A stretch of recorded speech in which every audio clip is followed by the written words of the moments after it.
Alors, on cool, ouais. On dirait qu'on l'a fait exprès. Là. Oui. Aïe, aïe, aïe, on fait tomber deux.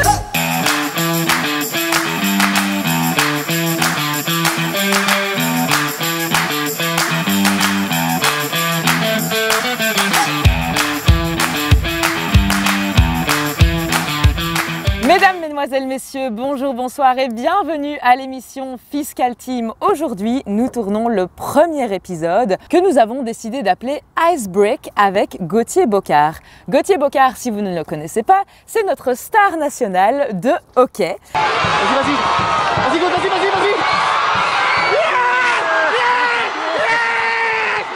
Comment l'émission va se passer? Donc nous allons poser des questions à Gauthier et à Max pour apprendre à les connaître d'un point de vue personnel et aussi professionnel. Mais ce qu'il y a aussi pour pimenter un petit peu tout ça, c'est qu'on va avoir un défi entre guillemets long terme. C'est la raison pour laquelle vous voyez que nous avons nos 3 téléphones ici alignés, puisque l'objectif c'est que si l'un des téléphones sonne, eh bien, nous devons le décrocher, le mettre en haut-parleur, répondre et le défi c'est aussi de placer le mot escargot. À chaque fois que la personne prend le téléphone et réalise le défi, elle va gagner non pas 1 point, mais 3. Par contre, si le téléphone sonne, mais que personne n'ose le prendre ou qu'il n'arrive pas à placer le mot escargot, alors là c'est pas 0, mais c'est -3. À la fin de l'émission, on va décompter les points et le perdant, il va se voir imposer un gage par l'autre personne.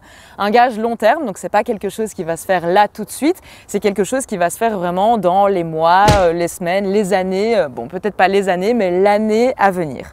Voilà, ça c'est un petit peu le programme qui nous attend.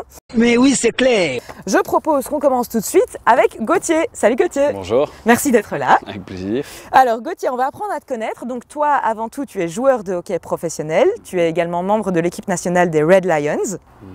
La première question qu'on a pour toi, c'est à quoi ressemble ta journée type à toi? Une journée type est, on va dire, basée à 1 ou 2 sessions d'entraînement. Et là, il y a de tout. Il y a de la technique, il y a un peu de physique, il y a des petits matchs, il y a un peu de tactique. Enfin, voilà, c'est vraiment purement hockey. Et alors, après, ça varie. Il y a soit du repos, il y a un peu de soins chez le kiné si jamais besoin. Et on va avoir une deuxième session, que ce soit fitness ou alors de nouveau hockey. Ça, je vous avoue que ça pique quand même un petit peu aux jambes. Et ça, c'est tous les jours comme ça ou? Non, mais ça dépend des échéances. Mais maintenant, par exemple, en vue de la Coupe du Monde qu'on aura au mois de janvier, on va tourner à 4 jours semaine en équipe nationale. On va avoir le vendredi en club et le dimanche aussi match en club. Donc ça va tourner à du 6 jours sur 7. Il va y avoir du fitness et du recovery et des phases PC. C'est quand même quelque chose de très spécifique et important au niveau du hockey. C'est quoi PC? Un PC, c'est les penalty corners, mais c'est pas comme au foot où on est en 1 contre 1 contre le gardien. C'est qu'il y a vraiment quelqu'un qui donne la balle, qui la stoppe. Et puis il y a quelqu'un qui va tirer vers le goal. Mais pendant ce temps-là, il y a 4 personnes qui sortent. Ça a l'air très dangereux, mais au final, il n'y a pas tellement d'accidents. Quelqu'un qui regarde le hockey pour la première fois va toujours penser que c'est très dangereux comme sport. Ouais. Et tout ça est géré avec des GPS, avec des polars. Et donc ça, c'est toute la popote pour l'entraîneur physique, on va dire. Ok, donc il y a quand même une partie de technologie dans tout ça. C'est pas que du physique. Non, c'est pas bêtement. On dit, voilà, on va courir 10 km et puis on verra bien. Tout ça est calculé sur 4 semaines. Et puis boum, on retombe en deload, ils appellent ça. Et donc comme ça, pendant quelques mois, on arrive à équilibrer, fluctuer l'intensité pour être prêt et pour avoir piqué au bon moment lors du tournoi. Et là, on va commencer à travailler un peu plus, à analyser les équipes adverses, voir qu'est-ce qu'ils ont fait lors des derniers mois, voir ce ils ont changé les choses tactiquement, s'il y a peut-être un nouveau joueur qui a justement des capacités sur les pénaltys. Donc si je veux voir, j'en sais rien moi, le milieu droit de l'Inde, toutes ces touches de balle des 10 dernières années, je peux les retrouver sur un disque dur avec une database. Donc ça, c'est quand même un boulot de malade qui est de nouveau dans l'ombre et qu'on ne voit pas, mais ça fait partie du professionnalisme et de la technologie, on va dire, qui est amené dans le hockey. Donc voilà. Ok, top, merci Gauthier. Max, je me tourne vers toi maintenant. Donc toi, tu es le fondateur de Fiscal Team, le bureau comptable spécialiste de l'optimisation fiscale en Belgique francophone, c'est ça? Exactement. On va pas tout de suite te poser une question parce que j'ai envie de commencer directement avec les défis. Donc on va passer tout de suite au premier défi, c'est la manière dont on va apprendre à te connaître. Donc comment ça va se passer? C'est le défi anecdote, anecdote vraie ou fausse. Donc chacun à leur tour, Max et Gauthier vont raconter une anecdote. Qu'elle soit vraie ou fausse, l'autre va devoir définir Qu'en pense-t-il? Si les réponses sont alignées, c'est +1. Si c'est pas aligné, c'est 0. Et on va commencer à comptabiliser les points. Ok pour vous? J'ai rien compris. Non, ou alors c'est moi. Non, moi non plus, j'ai rien compris. Allez. C'est parti! C'est parti. Alors Gauthier, moi j'ai commencé la comptabilité, enfin j'ai atterri dans un cabinet d'experts comptables en 2006. Et après 3 mois, j'aurais dit au responsable du bureau, soit je te rachète, soit je me barre et je fais ma boîte. Moi, ça ne m'étonnerait pas. Tu penses que c'est vrai? Ouais. Je pense que tu as les couilles pour le faire, oui. Allez alors, ouais, c'est vrai. Bravo. Ça m'étonne pas, ouais. Alors, on a un principe, dans le temps en tout cas on avait un principe en équipe nationale, c'est qu'on avait des baptêmes. Bon, pas comme à l'UNIF où le but c'était d'affonner le plus possible de bière, mais pendant ton premier voyage à l'étranger, il y avait plein d'épreuves. Et on avait fait un tour en Nouvelle-Zélande, où là on avait été, le jour de repos, on avait été faire de la pêche. 4-5 par petit bateau, sympa, petit après-midi. Bon, nous malheureusement on n'avait rien pêché, pendant 3 heures sur ce bateau à rien faire. Mais on était 3 jeunes à devoir se faire baptiser. Et en fait je suis arrivé dans les 2 derniers au port. Et là en fait ils avaient pris un poisson, ils avaient pêché, forcément donc ils venaient de tuer on va dire. Ils avaient découpé l'œil, mais donc c'était un œil quand même d'une belle taille. Et on avait dû jouer les 2 derniers à pierre, papier, ciseaux pour voir qui doit le manger. J'ai perdu, j'ai dû manger l'œil de poisson qu'on venait de pêcher. Il y a eu, en mordant dessus, il y a eu toute une partie liquide assez dégueu que j'ai vomi du coup. Et ils m'ont obligé à reprendre le reste de mon vomi pour le remanger. Est-ce que tu penses que c'est vrai que ce genre de méthode se passe en équipe nationale? Tout à fait. Ouais. Je te vois bien le faire. Non, enfin, oui c'est vrai, mais je me voyais pas bien le faire moi. Tu l'as pas fait? Si j'ai fait. Ah ok. Là, c'est Bravo. vrai. Ouais. Quelle horreur. On passe à la suite. Max, je me tourne vers toi, donc fondateur de Fiscal Team, mais pas que, puisque tu as été entrepreneur, tu as lancé, développé plusieurs projets auparavant. Est-ce que tu peux nous raconter un petit peu tout ça? Bon, moi j'ai commencé comme entrepreneur effectivement, donc j'avais un métier très très spécial. On a importé des fleurs en provenance d'Équateur. On a appris un petit peu à parler espagnol. Madre de Dios, tú es una pelictica chica, mira amor. Et puis j'ai atterri dans le monde de la compta en 2006. Et puis aux alentours de 2010-2011, par là, on a créé avec un ami une société qui s'appelait Codabox, qui était vraiment un service dédié aux fiduciaires pour faciliter la transmission d'extraits financiers, etc. Donc vraiment technologique. Bravo, vous êtes sur Internet. Vous allez voir, c'est facile. J'ai aussi été partie prenante d'une société qui s'appelait Clearfact, où on a développé, c'est un logiciel technologique aussi, de transmission de documents financiers pour les entrepreneurs. Voilà, mais je suis toujours depuis plus de 15 ans maintenant dans le monde de la comptabilité et tout ce qui gravite autour. Les affaires marchent en ce moment. Donc, grosse expérience d'entrepreneur. Ma question pour toi, c'est si aujourd'hui tu devais tout recommencer à zéro avec une réserve de 30 000 €, que ferais-tu? Alors c'est facile à dire, parce que si on revient dans le passé, je crois que Gauthier et moi on ferait pareil. Hein. En 2011, en 2011 on s'appelle et puis on met chacun 30 000 sur le Bitcoin et puis c'est réglé. Hein. Non mais voilà, ça c'est facile à dire au fait, mais tu l'as bien dit au début.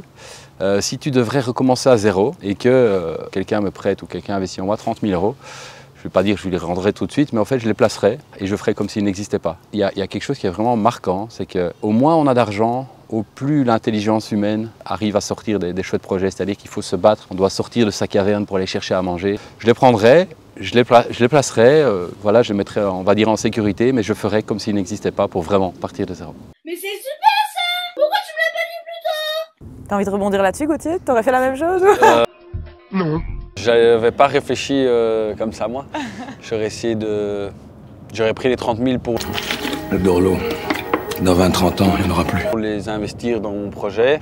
Et de quel projet est-ce qu'on est en train de parler ici? Parce que tu as été toi aussi un petit peu entrepreneur, tu as lancé une entreprise. On a lancé avec ma copine une société de protège-dents sur mesure. On trouvait ça chouette déjà que ce soit lié au hockey. C'est en tout cas un outil assez important parce qu'on sait à quel point les dents sont chères. Et dans le hockey, ça peut quand même vite arriver qu'on s'en casse une. Et au final, ça ne nous demandait pas tellement de temps par rapport à notre activité principale qui était le hockey. Donc on essaye de le développer comme ça. On pourrait être un peu plus actif, le développer un peu plus rapidement, mais pour l'instant, on est content de comment ça tourne. Donc voilà, donc même maintenant, on commence un peu à se faire connaître. Il y a un petit bouche à oreille qui se met en place et ça commence à devenir sympa. Donc on est content.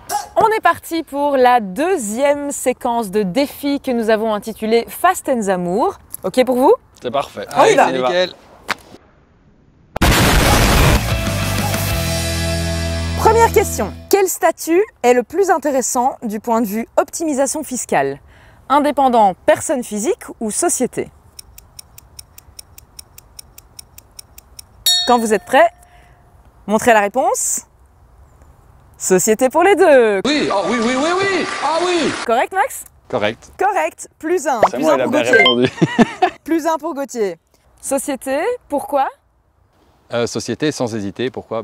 Il y a évidemment toute une série de mécanismes fiscaux qu'on peut utiliser qui n'existent pas en personne physique, tout simplement. Ok, top. Deuxième question. Est-ce que envoyer une facture PDF par email, c'est la même chose qu'envoyer une facture électronique? Oui ou non? Pourquoi pas. C'est bon? Les réponses? Non, non. je me demandais pourquoi pas. Une petite explication? Ouais. Tout à fait. Une vraie facture électronique, c'est un fichier XBLR qui détient toute l'information de la data qui se trouve à l'intérieur de la facture et le PDF est aussi codé dans ce fichier-là. Il y en a un, c'est une image et l'autre, c'est vraiment de la data pure data. Bon Gauthier, 0 pour toi. C'était trop technologique. J'adore rire. Troisième question. Quel est le pourcentage d'imposition avantageux des droits d'auteur en Belgique? Est-ce que c'est 7,5%, 15,5% ou 30,5%?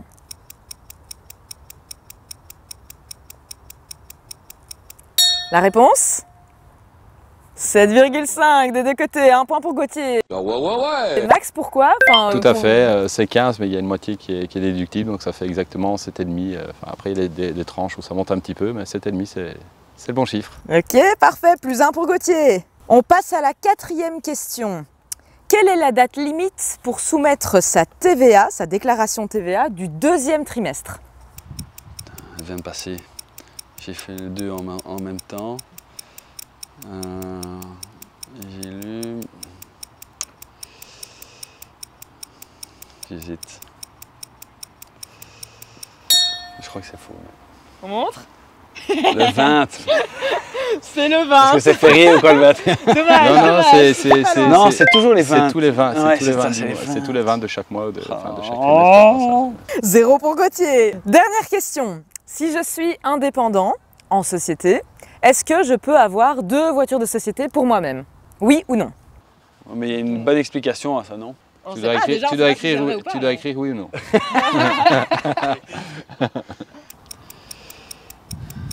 La réponse? Je vais essayer. Non, je peux pas développer. Moi, je pense oui. Ouais. Il faut juger ton pourcentage de privé et professionnel et ça peut pas dépasser. On peut en rien avoir, avoir. on peut en mettre autant qu'on veut. Après, il y aura tout le jeu de la déduction. C'est ça. Les avantages en nature à déclarer sur 1, sur 2 voitures. On peut avoir une camionnette, etc. Ça fait beaucoup là, non? On peut en tout cas les avoir. Après, est-ce qu'on pourra tout déduire? Ça, c'est une autre question. Mais donc oui, on peut avoir 2 voitures de société. Ok, parfait. Voilà qui clôture la première partie du Fast and Amour. Donc on a 3 points comptabilisés au total pour Gauthier. Ça nous fait 1 point au total pour Max, 4 pour Gauthier. On continue avec la deuxième partie avec des questions cette fois-ci sur le hockey. Première question. Quelle est la durée d'un match de hockey? Oh la vache. Si ma fille m'entend. Ouais, tu dois voir Si ma fille m'entend. Ouais, en club. C'est différent. On va dire un match de DH, ok. Ouais, parce que si jamais les gens regardent l'équipe nationale, par exemple, c'est moins. Je ne savais même pas qu'il y avait des différences. Ouais, donc, quelle est la durée d'un match de hockey en club? Ah la vache. Ok, la réponse? Si ma fille m'entend, me voit. J'ai mis 4 fois 15 minutes. Ouais, non, c'est là où il n'a pas tort. Pourquoi? En équipe nationale, on joue 4 fois 15 minutes, mais le temps est arrêté entre à chaque moment de penalty ou quoi. Et en club, c'est 4 fois 17,5, mais le temps tourne. Ah d'accord. Est-ce que tu considères que sa réponse est valide? Pour moi, c'est une bonne réponse. Ok, c'est +1 pour Max. Merci. Deuxième question. Dans quelle ville la Belgique est-elle devenue championne du monde de hockey pour la première fois de son histoire? Ouh la vache. Quelle ville et quel pays? Allez, peut-être que le pays peut passer. Non, un pays, c'est trop facile. J'ai déjà donné un joker. J'adore rire. Attends. La ville, c'est pas facile par contre. Non, non, mais c'est quoi la question? Dans quelle ville la Ouais. Belgique est-elle devenue championne du monde de hockey pour la première fois de son histoire? On peut arrêter cette question, s'il vous plaît? Qu'est-ce que c'est cette question-là? C'est pas le club qui est devenu champion de quoi? Non, c'est la ville où... Ouais, donc ça c'est fait. Ah, ok. Ça c'est joué. Réponse? Bruxelles. Et comment est-ce qu'on dit le nom là? Bhubaneswar. En Inde. J'adore rire. Je me rends compte que j'avais pas compris la question. Rire. Bah c'est 0 quand même. On passe à la troisième question. Au hockey, il y a un carton jaune, un carton rouge et... Même si tu te trompes, tu peux encore avoir juste. Parce qu'officiellement, il y en a 4. La réponse? Ouais, carton vert et carton bleu. Donc +1 pour Max. Tu peux nous expliquer c'est quoi le carton vert, Gauthier? Carton vert, on va dire c'est une petite faute. Ils estiment ça, voilà, une petite faute. On dit on calme un peu tout le monde. Et carton vert, tu dois aller t'asseoir pendant 2 minutes sur le banc. Ne t'inquiète pas, ça va bien se passer. Et puis tu remontes. Si jamais ça commence à s'envenimer un peu, on passe à la jaune. Et puis Bien se passer, ne t'inquiète pas. T'inquiète pas. on arrive rarement à la rouge. Et la bleue, par contre, ça c'était une nouvelle carte de fair play. Elle n'est pas souvent sortie, mais si jamais il y avait un... Voilà, c'était vraiment félicitations, tu as la carte bleue. Carte bleue, carte de crédit. Il a fait ça de lac de nerfs, du content. On passe à la question suivante. Quatrième question. Il pleut des questions. Combien de joueurs y a-t-il dans une équipe de hockey? Gardien compris, je suppose. Gardien compris. Gardien compris. Les réponses? Facile. Ah ouais, non. Ah, dans sur... une équipe ou sur ah, le moi terrain. je suis sur le terrain, moi. Il a raison. Il a raison? Ok. Et j'ai raison. Oui. il y en a 5 sur le banc. Il y en a 5 sur le banc. Moi je pensais aligner. Ouais. Ouais, il a raison. Donc, S'il a dit 5 sur le banc, et c'est avec... voilà. Ok. Donc on est 11 joueurs sur le terrain comme au foot, sauf que nous on a uniquement 5 personnes ou 5 remplaçants sur le banc. Sauf de nouveau en équipe nationale, là on peut être à 18. Là il y a d'office un deuxième gardien sur le banc et encore un joueur supplémentaire. Ah d'accord, ok. Bah, très bien, ok. Bon, bah, je vais prendre des notes. Hein. Et alors ce qui est très chouette pour moi qui suis spectateur, c'est que c'est pas comme au football, c'est que ça rentre, ça sort. Ouais. Tout le temps. On peut rentrer, sortir tout le temps quand on veut. Les changements sont illimités au hockey? Illimité. Dernière question. Combien coûte le maillot officiel de l'équipe nationale des Red Lions? Attends, ouais, ça c'est pas... C'est celui qui est le plus proche qui gagne? Allez, on va voir les réponses, on va voir. Ok, la réponse? 85, 120. Eh bien, c'est 59,99 €. Combien? Waouh. Pas On mal. peut en avoir 2 pour celui-là. Donc, 0, ce qui nous fait Moi aussi, je pensais un que ça c'était total. dans le maillot de foot, moi. Ouais, 120, j'étais à 110, je me dis non, ça c'est trop cher. Ça va pas. Eh bien, ça nous fait un total de 4 points de chaque côté. Donc, c'est serré. Serrez-vous la main. Une belle moyenne. Voilà, bien joué. Les gestes barrières. Se laver les mains, éviter de s'embrasser, de se serrer la main. Bon, bah vous savez, dans cette émission, il y a des surprises, hein, on ne vous a pas tout dit. On a papoté notamment avec des personnes qui vous sont proches, des personnes qui vous connaissent très très bien, qui nous ont livré quelques informations d'un niveau relativement détaillé ou pas. Ce n'est pas vrai. Et donc on a quelques petites photos dossiers pour lesquelles on aimerait avoir une petite explication. Oh là là. Alors la première photo du jour, c'est celle-ci. Oh là là là là. Est-ce qu'on la voit bien à la caméra? Ça c'était Fleur des Équateurs. Bon, alors on voudrait une explication par rapport à ça. Ah bah alors c'est très simple, hein. J'avais on va dire 20 ans de moins et 20 kilos de plus, à peu de choses près. Il y a une période de ma vie où je mangeais moins bien, je faisais moins de sport, etc. etc. Et puis voilà, et puis après j'ai changé de vie, aussi bien professionnelle que pour ma santé, moi-même, etc. Donc voilà. Ah ouais, effectivement, c'est un beau petit dossier. Ouais, c'est toujours chouette les photos années 80 comme ça. Ça moi j'ai pas. Je suis trop jeune. Bon, chacun son tour, hein. Je pense que c'est fair play pour le coup. À qui est-ce que vous avez demandé d'avoir les photos? Parce que c'est pas moi, c'est la prod. Je suis tombée dessus par hasard. Alors Gauthier, la photo, elle est un petit peu révélatrice. Il me semble que tu es en couple, non? On est peinard. Et bam, ça débarque. Ouais. Avec une femme? Oui. Ok, alors... Ah, on a un gage. C'est le téléphone de Max? Ouais. L'escargot, hein? L'escargot. Oui, bonjour. Oui, bonjour, je parle bien à Max? Oui, c'est bien ça. Oui, c'est Victor de la société. Oui. Je vous dérange pas en vacances ou quelque chose comme ça? Non, pas du tout. Non. Je vais faire vous appeler assez très rapidement. C'est la première qu'on se parle. Moi, je travaille pour... Je sais pas si vous connaissez. Non. Non, nous, on est une AssureTech, en fait. On travaille sur les questions d'assurance santé et bien-être des collaborateurs. J'ai une application mobile. A few minutes later. Et en fait, je me suis un peu renseigné sur vous et je trouve qu'il y a vraiment un ADN très commun. A few moments later. Je termine tout ce qui est paperasse, tout ça, j'ai terminé. Quand vous parlez aussi de ça. 3 days later. Et donc en fait, nous, on contacte pas mal d'entreprises qui sont un peu sur ces questions de tech. 3 weeks later. En fait, moi, j'aurais voulu simplement prendre éventuellement une petite demi-heure, alors pas du tout aujourd'hui. 1 eternity later. Pardon, excusez-moi. Ce que je vous propose, c'est qu'on va pas aller trop vite. On va aller à la vitesse de l'escargot pour bien ne pas brûler les étapes.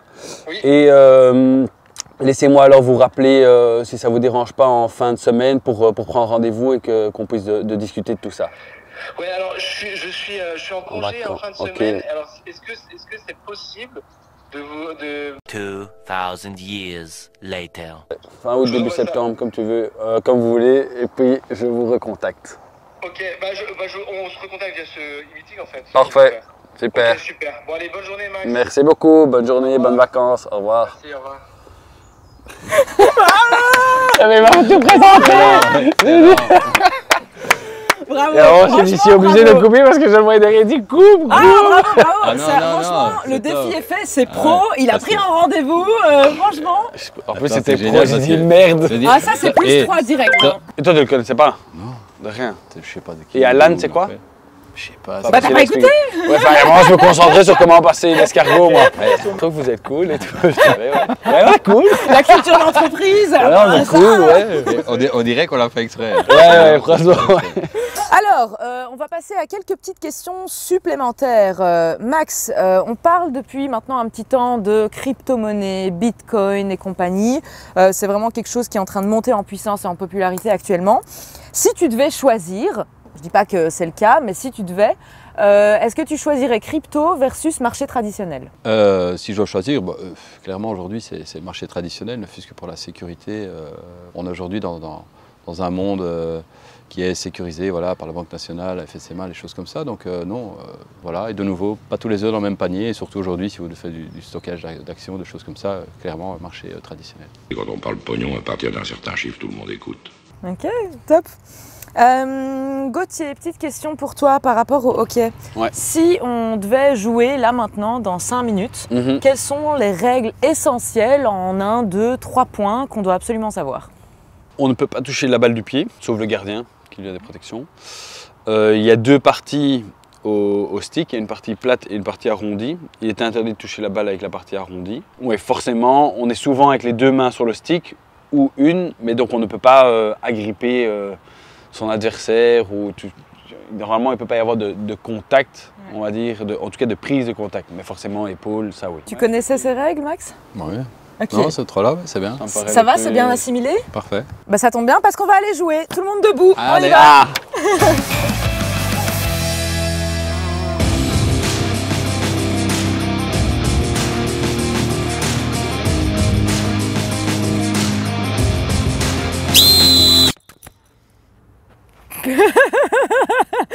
Ok, je le rappelle, nous sommes à 4 points pour Max et 7 pour Gauthier.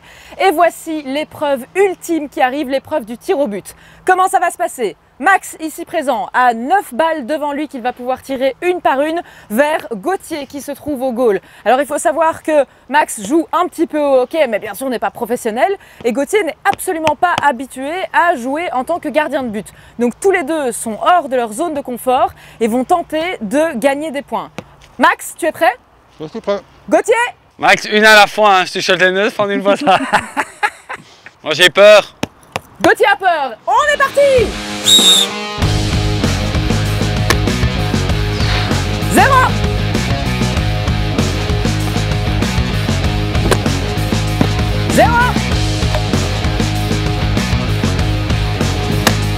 Oh ouais, 0.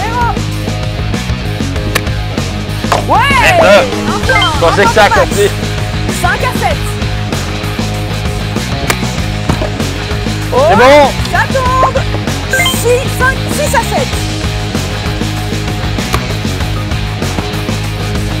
Toujours 6 à 7. Plus qu'une balle. Et voilà, ça fait 6. Non, il y a encore 2, non? Encore 2. Ok, c'est pas fini. 0, toujours 6 à 7. Allez Max, là. Oui. Aïe, on fait tomber 2, ça fait 7 à 7. 7 à 7, c'est un égalité. C'est un égalité, ça veut dire quoi? Ça veut dire qu'on va procéder à l'ultime, mais vraiment l'ultime épreuve. Ce qui va se passer, Gauthier et Max, je vais vous demander de me rejoindre. Voici ce qu'on va faire. On va inverser les rôles. Gauthier, cette fois-ci, va prendre son rôle habituel de joueur en attaque. Gauthier, il y a un classeur qui pend. Vu que vous êtes à égalité, si tu touches ce classeur, tu gagnes. J'ai combien de chances? 3. 3, ouais, c'est pas facile. Hein. Ouais, on est d'accord. Je vais pas. Franchement, je suis pas sûr d'arriver du tout. Hein, même. Tu veux 5? Concentré. Non. 3, c'est très bien. 3, c'est un beau challenge, ça va.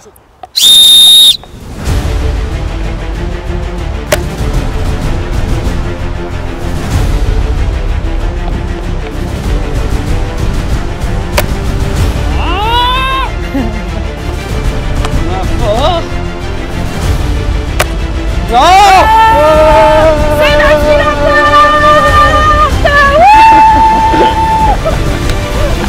Ah mais j'ai un chouette gage. Que tu m'as aidé à le construire pendant cette chouette matinée. C'est un chouette petit gage à prendre la Brabançonne en espagnol. Et la prochaine fois que tu es devant la télé, je sais, bon, vous connaissez, hein, dans le hockey, ils la chantent en français et en irlandais. Et ce sera le seul à chanter en espagnol. Voilà. Ça c'est mon gage. Gage accepté. Bon. Ça accepte. Et comme ça en même temps tu apprends l'espagnol. Ça c'est bon. Elle est belle. C'est ça que j'ai dit, apprendre l'espagnol. Voilà. Et voilà qui scelle officiellement le partenariat entre Fiscal Team et Gauthier Bocard. Merci beaucoup à tous les deux d'avoir joué le jeu. Vous avez vraiment été, extra, hein, franchement. Merci à vous. Merci également à toute l'équipe de prod et de rédaction derrière, parce que j'ai quand même envie de les citer. On n'est pas tout seul ici, on est entouré d'une super équipe. Et puis merci à vous d'avoir regardé, d'avoir été attentifs. On espère que ce moment vous a été en même temps utile et agréable. Si vous avez des commentaires, des envies de partage, des suggestions, n'hésitez pas à le mettre en commentaire de la vidéo. Et puis restez connectés pour les prochaines émissions de Fiscal Team. À bientôt!